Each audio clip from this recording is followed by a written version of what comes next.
Welcome back to UNX Fast Forward, your daily dose of everything ninja. I'm Ethan Swanson. And I'm Chris Ganji, and we are into our second round of open qualifiers to try to qualify for the second major event. And we're just off of Austin Ninjas, where we saw Dave Cavanagh take first place, Nathan Haney, and then Christian Use rounding out our top three. Right, and on the women's side, we saw Isabella Wakeham take first place. Right behind her, we got Olivia Colasano, and third going to Ashley McConville. Yeah, I mean, a stacked group of competitors. It was an awesome competition. Probably the hardest course we've seen at an open qualifier. Probably? Definitely. Yes, definitely the hardest course. But actually today, we're going to get a chance to talk to one of the guys who took on the course and did the best out of anybody. Dave Cavanagh is joining us. Dave, what's up, man? What's up, guys? Thanks for having me. This is pretty sweet. Yeah, thanks for joining us in the studio. And a huge performance at Austin Ninjas, the only competitor to get to that 9th obstacle. Unreal. Yeah, very impressive. Oh, thank you, thank you, thank you. You know, maybe a little bit further would have been nice, but take what you can get, I guess. Yeah, first place. Yeah, it's okay. No, yeah, no, it was a great performance. But now we're going to get you to take a look at your run and tell us maybe some things that viewers or we didn't know by watching your run that only the king knows. So let's take a look right now. Yeah, I'm always have this thing go in my head. That's why I kind of move myself a lot. I'm always like, just give me the time that I failed the first obstacle. And then I can take a deep breath. I'm like, all right, here we go. You know, I wasn't really worried about jumping spider. I've done a lot of them. I'm able to move pretty fast. I always try to link things like that. It's always good. I've been watching a bunch of people do it. I knew it was pretty easy. I did have this a little bit in my head. I didn't watch a lot of people fall. It was just like, I don't know. I felt like that was going to be the spot. And you can see I almost missed it. So I wasn't wrong in what I was thinking. But yeah. So I had stopped watching everyone do this. I just couldn't take it anymore. Not that I was going to thought I was going to fail, but it was just really like getting to me to like watch so many good athletes fail and be like, man, you know, it felt really weird to pick up canes doing a barrel, but you know, I appreciated them. You know, most of the stuff that I do beforehand when I'm thinking about everything is just visualization. I'm sure a lot of people visualize. You can see everyone watching, visualizing probably too. I was really trying to focus on using those canes as like other legs, you know, so if the side came up, that far side was going to be a leg. I was trying to keep myself a little further out, just trying to like manipulate as much weight onto those canes as possible. I told myself I'd give this bump one go, and if I couldn't get it over relatively easily, I was just going to say, you know what, we're going for it. Yep, see, there it is, and just wasn't going over, and I'm like, forget it. So this is me thinking about it. This is me realizing I have to do it. And I was like, all right, we're just going to toss these suckers. And I'd watched Jamie do it. But at this point, right there, I panicked. So I felt the barrel moving up. And I was like, all right, time to turn it on. Because I don't have a really good internal clock. I'm pretty bad at that. So as soon as I felt like I was sitting there, I feel like I was sitting there forever. Just ever. I love this obstacle. I'm kind of a fan of of everyone dictating what we do because I kind of like the tasks. I like task obstacles. So I really enjoyed that 180 flip. I don't get to do like crazy stuff like that. I was really excited to do the Baltimore slider, classic obstacle. I know a lot of people there said they've never seen it before, but I've done it a couple of times. I'm pretty sure the skateboard gets stuck, you know. By this point, I'm now thinking, you know, how far am I gonna get? You know, can I finish? I feel like I'm on good pace. You know, I think see it's 2:30 back there, so I'm not doing bad. But I'm definitely trying to control my breathing more. That's one of the biggest things I think a lot of people tend to forget is like to breathe. We yell at the kids all the time and things like that, but as adults, you know, it's such a passive thing in our life at this point that, you know, it's so hard to like control when you're like actually moving. I didn't feel really good warming up for all this, so I definitely felt a little more tired than I normally do. I don't know if it was like the Austin weather or what. That was crazy. I definitely peeled off. That was me falling in the right direction. You know, I got really lucky. I think I have enough grip strength that I kind of just was able to hang on a split second longer and just peeled off in the right direction. So this is why I took a much longer break. I knew I had, I think, like 45 seconds or a minute 45, minute 15, something like that. So I knew that was going to be my break. And then from there, I was going to rock it through. I'm I love the same ladder, but I always feel like I'm gonna fail it. So I always take time. That's why I had everyone quiet down. So I was like, oh man, don't tell me I almost failed that. Because now I'm trying to focus. This is where I knew I was gonna have a problem. Not that my vertical grip's bad, but I don't have a lot of practice on slip chucks. Slip chucks are definitely like out of my realm of comfort zone. So when I missed this next pull, I felt my hand go down on the second one, and I knew that I wasn't having enough hang onto it. So I think Gordon and James put a great course together. There was definitely nothing wrong with it. I should have beaten it personally, but you know, win some, lose some. I just happened to win by not finishing, so I'll take it. Yeah, and I mean, incredible run there, Dave. I mean, you're the only person to get to that obstacle, made it so far into the course, took first place.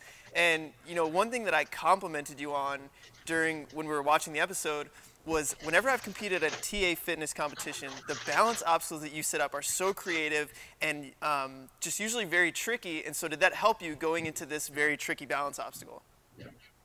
Yeah, I think like balance in general around the ninja community is kind of like forgotten.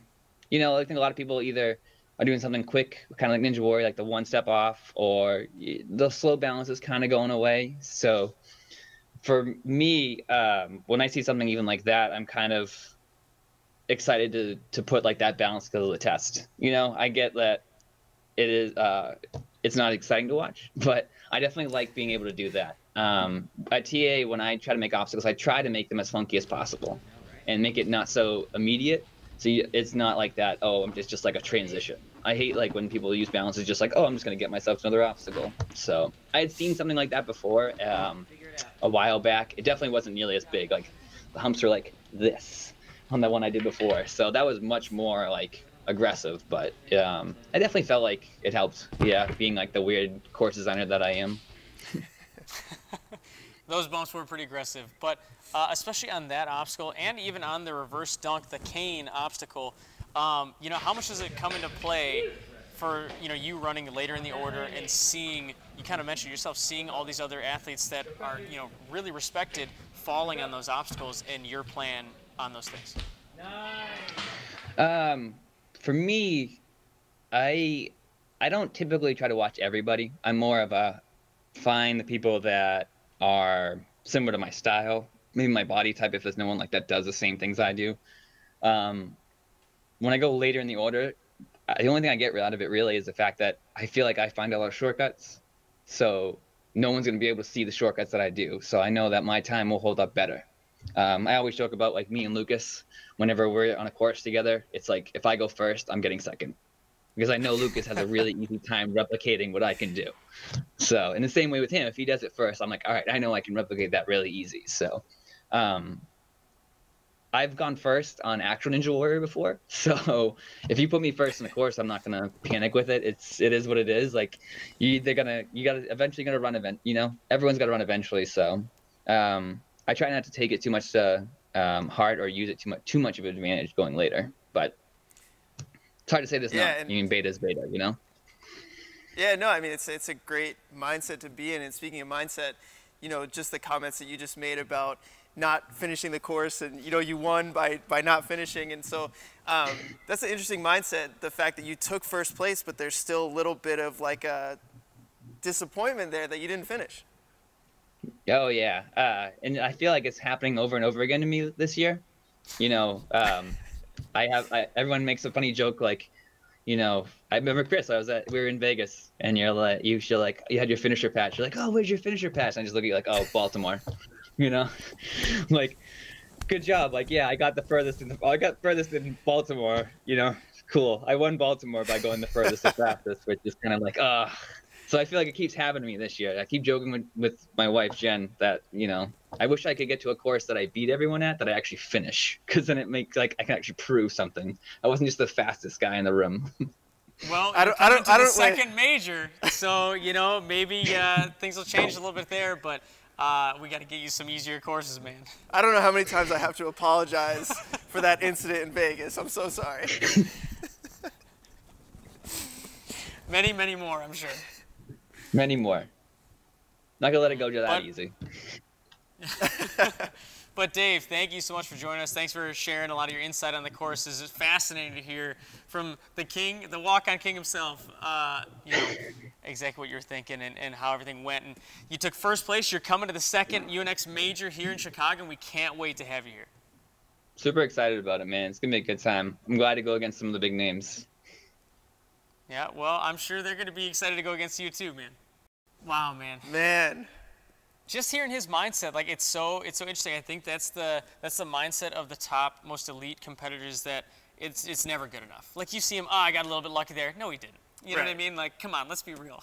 Yeah, I mean, I think when you look at Ninja, that's where it really separates the top competitors. It's like you're never really, like, even myself, like, I finished the city finals course, and I still thought, I wish I kind of went a little faster.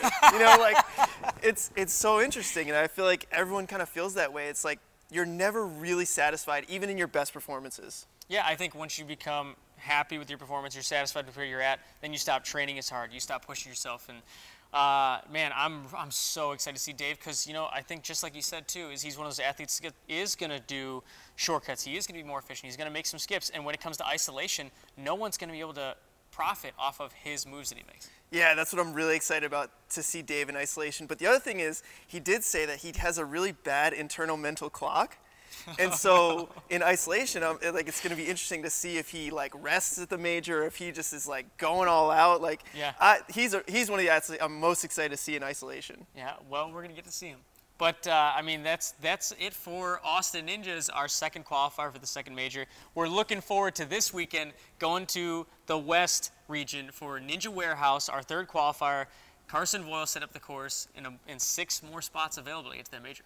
Yeah, 6 more spots, and that's our third open qualifier. So we're getting to the, you know, the end of round 2, and so we'll see who comes out of Ninja Warehouse. Right, and tomorrow we're going to take a look at who's competing and the course preview. So check us out tomorrow on UNX Fast Forward. Until then, I'm Ethan Swanson. And I'm Chris Ganji, and we'll see you guys next time.